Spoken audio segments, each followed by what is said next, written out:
Well, good evening once again. Day 17 of the Biden administration. In 4 days' time, Donald Trump will once again be defending himself at an impeachment trial in the U.S. Senate. He was acquitted of abuse of power and obstruction of Congress in his first go-round exactly 1 year ago today.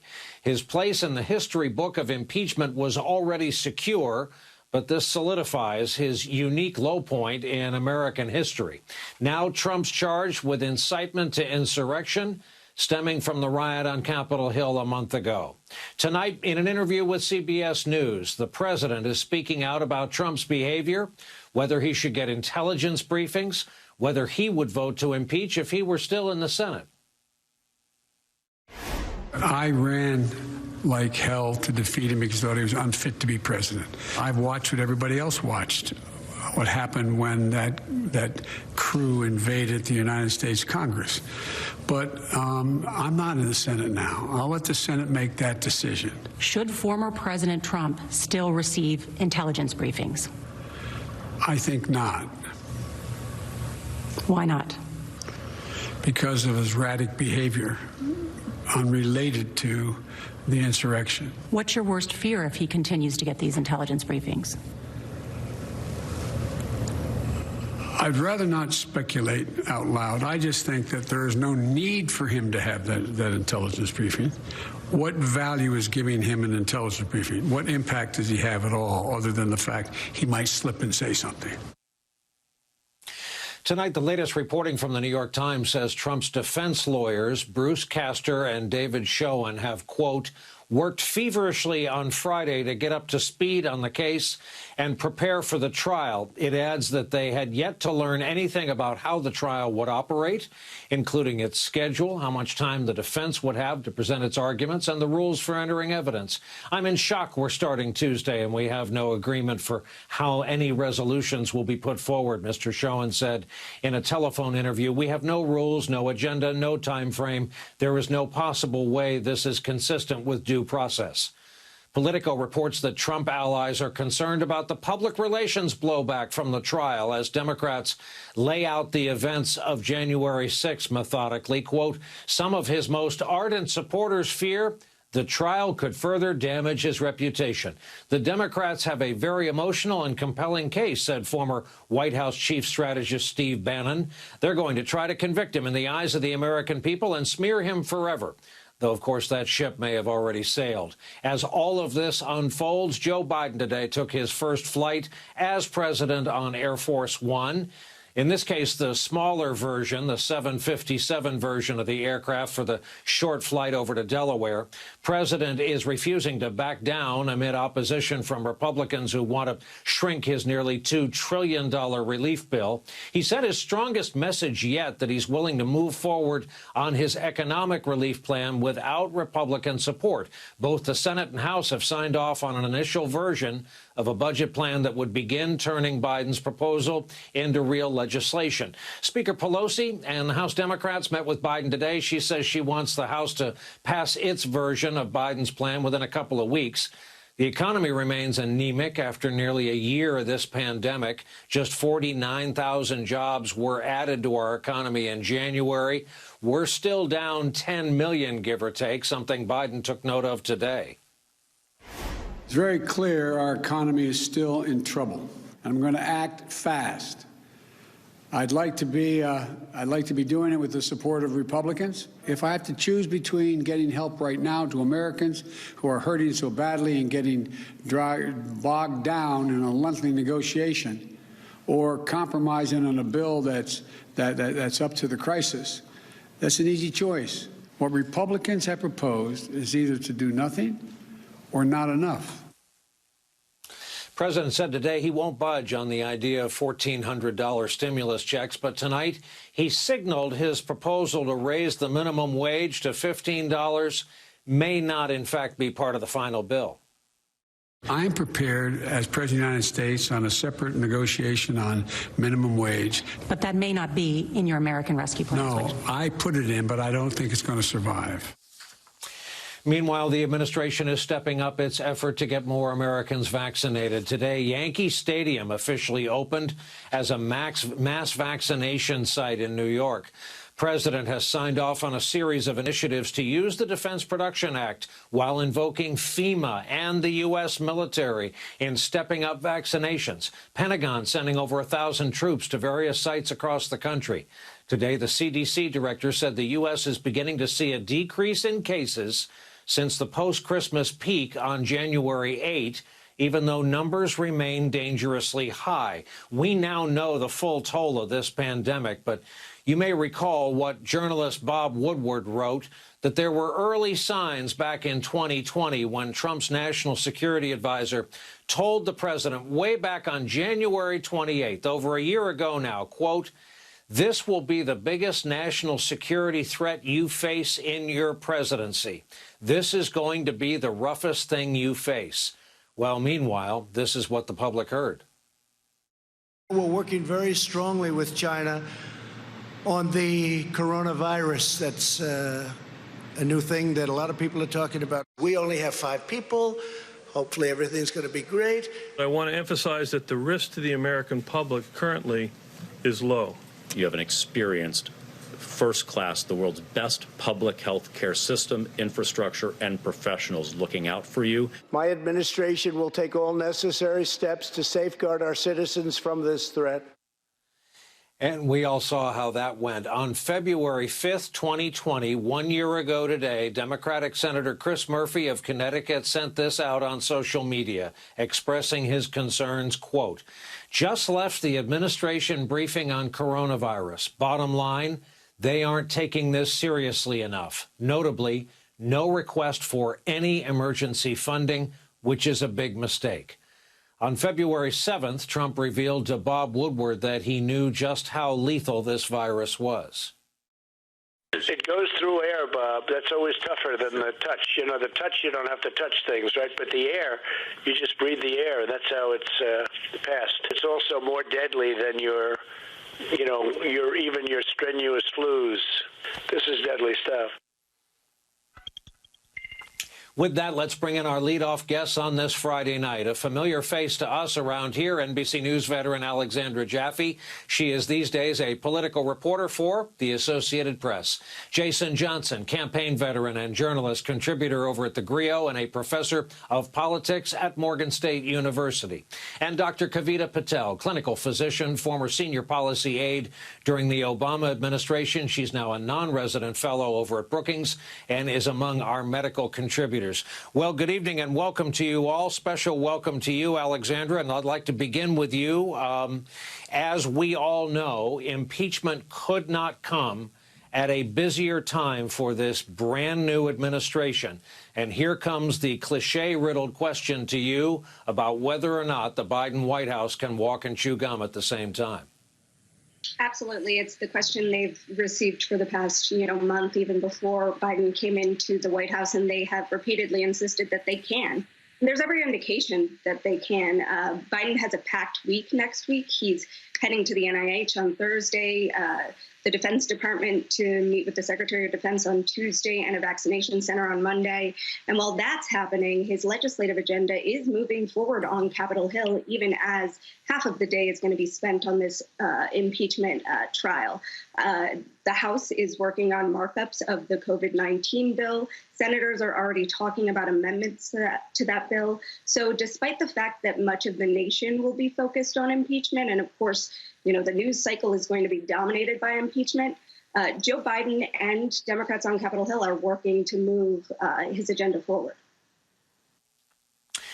Jason Johnson, I have one for you. One of the president's impeachment lawyers was on Fox News tonight and was asked about the prospect of all these videos of rioters, insurrection, looting, the taking of our Capitol, how they could possibly counter that in defending the president. I'll play for you his answer. We'll talk about it on the other side. There's an awful lot of tape of cities burning and courthouses being attacked and federal agents being assaulted by rioters in the street, cheered on by Democrats throughout the country, and many of them in Washington using really the most inflammatory rhetoric that's possible to use. And certainly there would be no suggestion that they did anything to incite any of the actions. Certainly there wasn't any anyhow. But here, when you have the President of the United States give a speech and says you should peacefully make your thinking known to the people in Congress, he's all of a sudden a villain. So you better be careful what you wish for. So, Jason, what do you make of that legal/audio visual strategy? And second question, do you have any indication the outcome this time will be different from last? Well, I'll get to the second question first, Brian. No, the outcome's not going to be any different. Republicans will not vote to impeach Donald Trump again. They'll give a bunch of speeches. They'll say they're disappointed. They'll say they're unhappy, and they won't vote to impeach him. But I got to say, on the scale of sort of My Cousin Vinny to Jackie Childs, this is some really bad lawyering. It makes sense that 5 people already dropped out of Trump's legal defense team, because here's the thing. The argument that you can somehow distract the public by saying that protests last year about the murder of George Floyd are somehow similar to a president of the United States who spent 2.5 months lying about an election and then ginning up a crowd to attack the Capitol, a crowd that consistently said that they wanted to hang Mike Pence, a crowd where we have video of people saying, we are doing this for Donald Trump, people picking up phones saying, let's call Trump and tell him we're here. I don't remember anybody protesting last summer saying, we're doing this for Nancy Pelosi. I don't remember anybody protesting about Breonna Taylor's death and saying, we're doing this for Chuck Schumer. So if the argument is to somehow claim that Democrats have done the same thing that Donald Trump did, that's going to fall upon deaf ears. Maybe it'll satisfy some of the right-wing MAGA folks, but they weren't going to change their minds anyway.